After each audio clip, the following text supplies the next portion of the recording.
Hi guys, welcome back to Sheri Proof. Thank you so much for taking time out of your very busy schedules to join me today to hear what I have to share with you today. In today's video, I'm going to discuss with you my 7 tips for skincare hygiene. Interestingly enough, this video was inspired by a conversation that I had with my husband, because he said, I know you give people a lot of tips and so on, but he says there are some things that I think that people do, they take it for granted and they don't realize that they can actually be creating an issue when it comes to their skincare, and it might not necessarily be the most hygienic thing. So imagine that my husband inspired this video, and that's what I'm about to share with you guys today. So tip number 1 is wash your hands. And I think right now during this pandemic, this is the COVID-19 season, we've been hearing about washing your hands like a ton. And we know why it's important to wash our hands so that we don't transfer bacteria from our hands to wherever.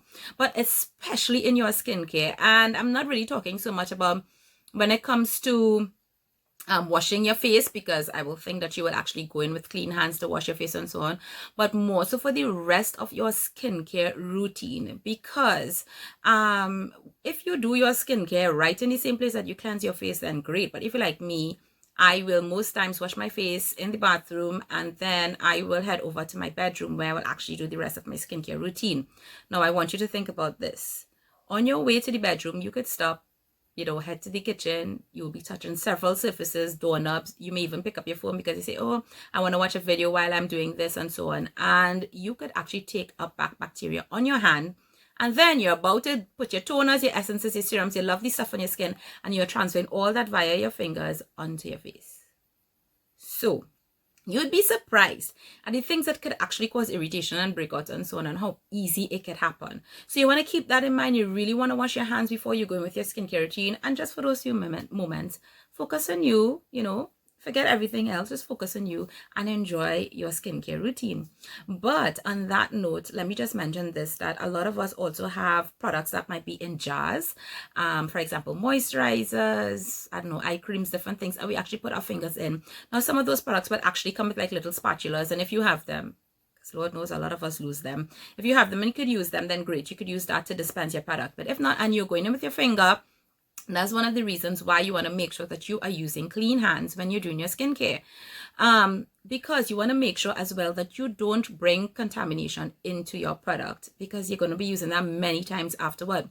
Something to keep in mind, however, is that those products would have been formulated with the idea that there might be some contamination. So they're actually preservatives and so on inside there to kind of minimize that.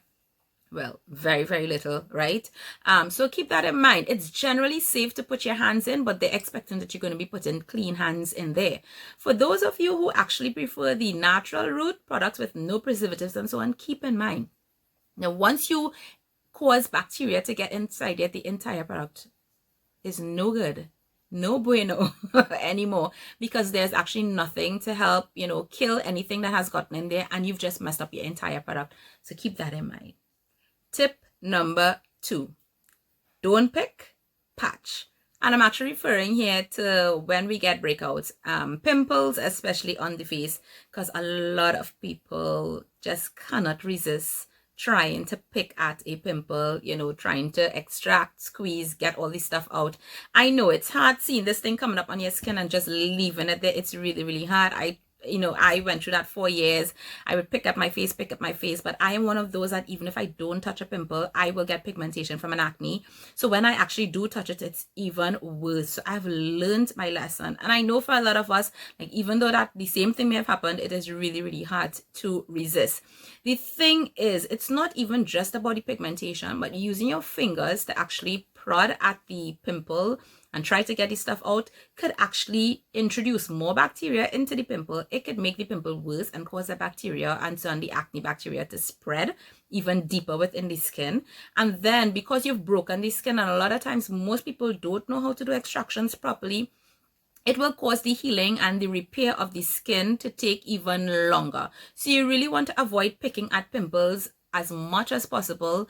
But on the other hand, you could patch them, and I will include a photo of pimple patches, which are really popular right now, and a lot of people think that it's like gimmicky. It isn't. So they are hydrocolloid patches, and they work on pimples with a head. So if your pimple does not have a head, it's not going to work. So just forget about it one time.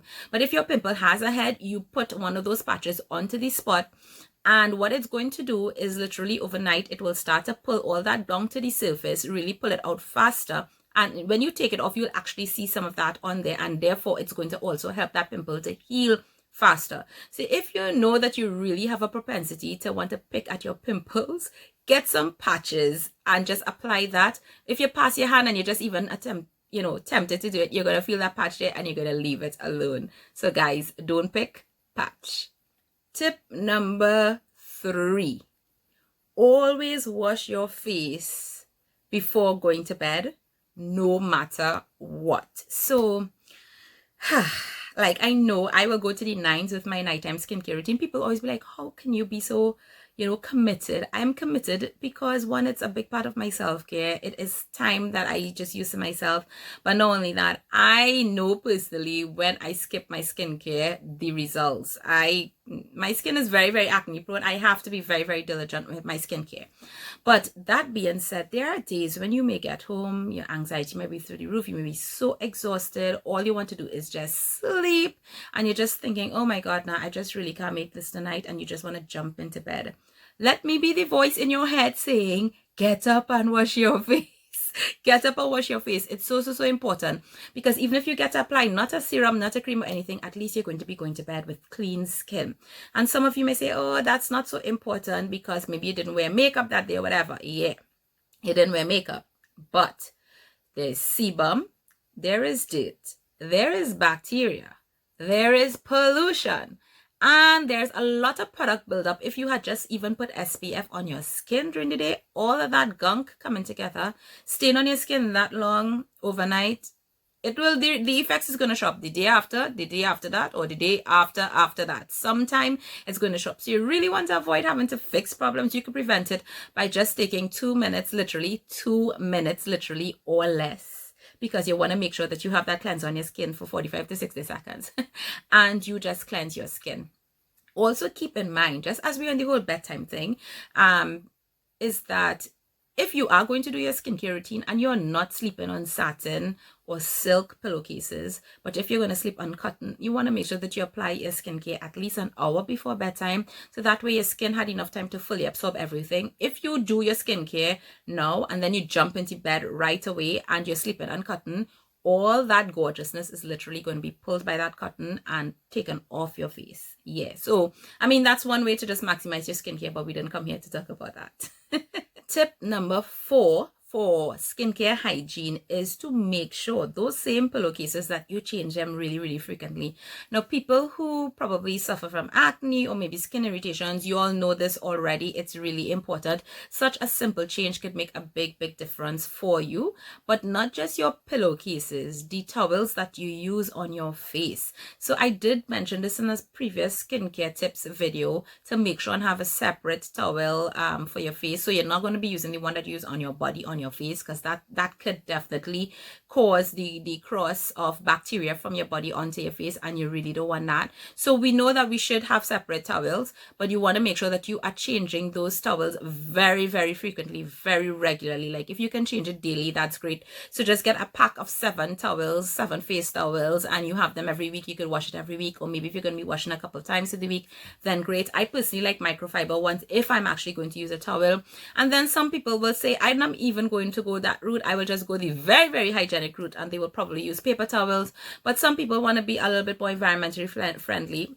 Like me, I use paper towels, but not very often. I will actually use my towels that I could, wash myself and so on. And then, of course, you want to make sure and wash those towels in hot water to make sure that you kill all the bacteria, and wash them in fragrance-free detergent. You do not want to be washing your towels that you're going to be putting on your face in beautiful scents that could actually create skin irritation. And as we're on the point of making sure those things are clean, just a reminder, because we're talking about skincare hygiene, hygiene here, that you should clean your phone. Because a lot of people will say that, oh my goodness, like I am not even putting the phone against my skin, I'm using headphones and so on. Yeah, but you're touching the phone and you're touching a whole set of other surfaces, and then you touch your face. Because a lot of us are holding our phones, we use our phones a ton, they touch our hands so very, very often, and people are not cleaning their phones. Literally, you should be cleaning your phone not just once a day, but wiping it down with rubbing alcohol a couple times a day, because the propensity for bacteria and bacteria movement from your phones to your hands to your face is way too easy. So guys, yeah, we want to make sure we keep those in mind. Next one is tip number 5. We want to make sure that we keep our hair away from our face. Now, there's actually something called, well, fungal acne, but it's not really acne. There's a whole other medical name, but it's really very popular by that name. And it's like these tiny bumps that can appear on the forehead. Sometimes some people, I just won't go no matter what you do. Yeah, that could actually be because of your hair products and your hair touching your skin. So you want to make sure, especially because we're talking about skincare hygiene here, that when you're touching your face and you're going to do your skincare, you want to make sure that you keep your hair away from your face and off your face as much as possible. So if you guys notice that when I'm actually doing my skincare routine videos and so on, I would actually have a headband, maybe something like this, or something to secure my hair. I will always make sure that my hair is off my face, because I don't want any contamination of anything that's in my hair, no matter how clean my hair is, to get on my skin while I'm actually doing my skincare routine. It seems so simple, but it could actually make a big difference. Skincare hygiene tip number 6. 6, I believe, yes. And this also has to do with sanitization, but we want to talk about the skincare tools and devices that we use. So couple of weeks ago, months, I don't know, I did a video on the silicone cleansing tools that I have and that I use. So some of us have those. Some of us have like brushes, like the Clarisonic, for example. Some of us have jade rollers and gua shas. Some of us are using something like the Sonic skin spatulas that you guys would have seen me use as well. Or even have like those things that you use to do your at-home facials, like steamers and so on.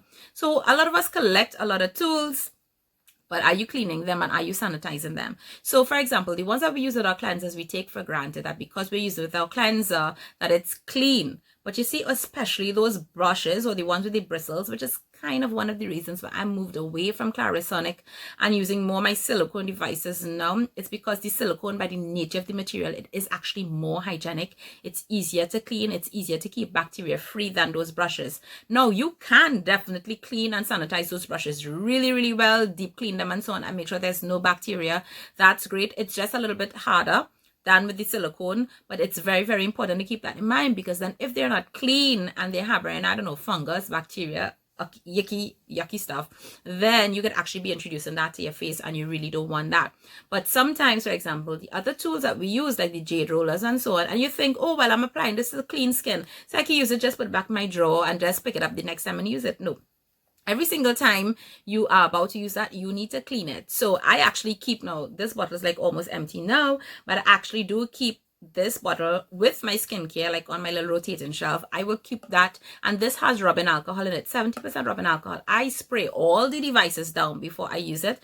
That alcohol is actually going to evaporate and not get on your skin to create any damage and so on, but it's going to kill anything that's there. So while I will wash my stuff with hot water and soap, I will actually also just spray them down just to be safe. So you want to keep that in mind, because that's going to be really important for your skin, to make sure that you don't bring cross contamination to your skin. We are on skincare hygiene now, tip number 7, and this is the last tip, and it also has to do with those devices in terms of where you store them and how you store them. So please don't store them open in your bathroom, and that's so important. So again, we take it for granted that we're going to be using a lot of these things with soap and water, so you know it's going to be clean.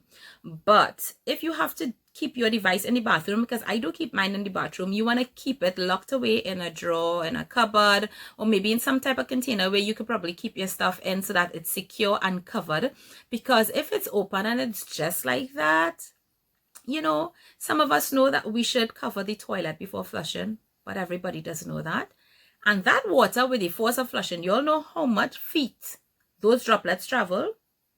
Now, if you only have a microscope and you could see what just may have landed on your skin stuff that you are going to put directly on your face, oh my God, some of y'all gonna faint. Yep, some of y'all gonna faint. So you want to avoid that situation and make sure that it's stored somewhere where it can remain clean and not have any untoward landings. Let's just put it that way. But guys, yeah, we've come to the end of this video. Do you have any skincare hygiene tips? Please share it below. I love having a discussion with you guys, and I hope that this video was helpful. I see you guys soon in another one. Take care. Bye.